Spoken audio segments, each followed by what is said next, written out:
Assalomu alaykum aziz obunachilarim. Mana sizlar bilan yana diydor ko'rishib turganimdan nihoyatda xursandman. Bugun sizlarga Zamyakulkas barglaridan o'sib chiqqan detkalarni ko'rsatib o'tmoqchiman. Buni video qilgan edim sizlarga.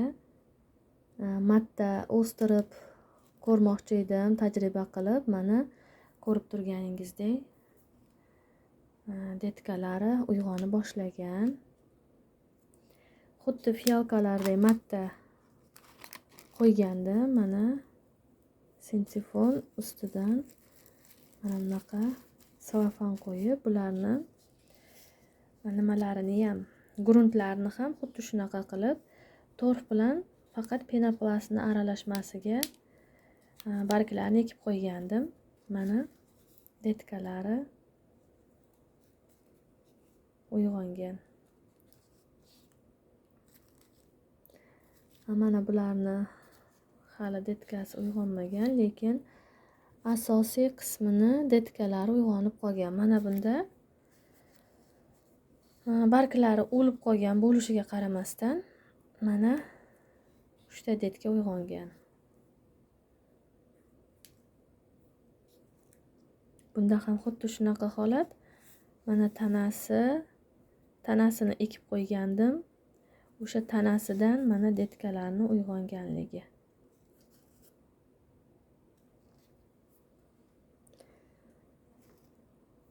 Bunda ham xuddi shunaqa holat. Mana bargi o'lib qolgan, lekin mana detka uyg'ongan. Bularni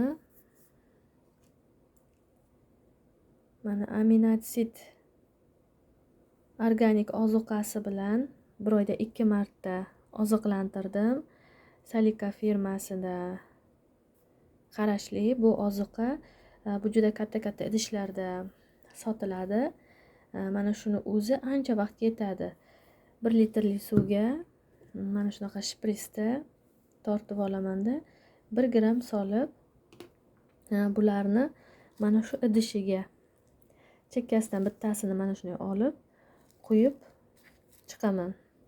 Barchasi bir xil suv ichib oladi, lekin icholmay qolganlarini sekin keyin mana bu yog'idan stakan chekkasidan suv quyib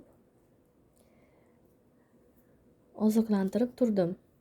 Bu ozuqani ahamiyati, buni tarkibida turli xil aminokislotalar mavjud va shu bilan birgalikda azotga boy organik ozuqa hisoblanadi.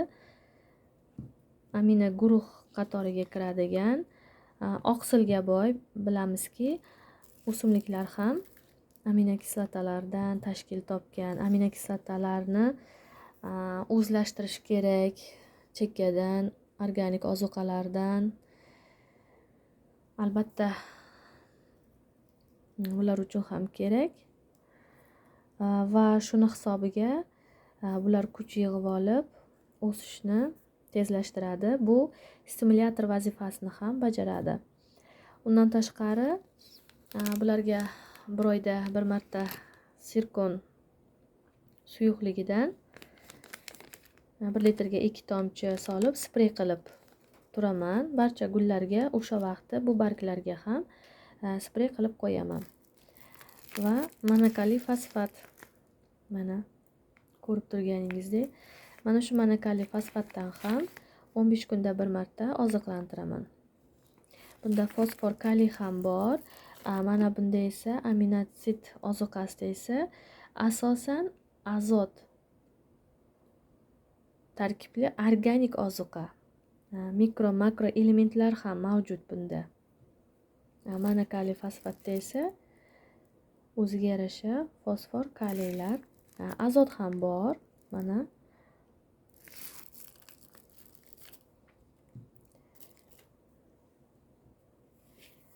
bir oyda 1 marta, 2 marta ham bersangiz bo'laveradi buni. 15 kunda bir berilish kerak o'zi asosan ozuqalar. Har 15 kunda va shu bilan birgalikda ozuqalar doimiy bir xil emas, almashlab berilib turiladi. Mat orqali sug'orilganligi uchun bularga kuchsizroq qilib berdim va shu bilan birgalikda bular barg bo'lganligi uchun ham shunaqa oziqlantirib turdim. Mana natijasini ko'rib turganingizdek, fitilni usulda ham mana qo'yib qo'ygandim. Bu mana endi detka ko'rsatibdi. Ikkita barg ekilgan, kartoshkalari yaxshi katta bo'lgan va endigina detka ko'rsatgan.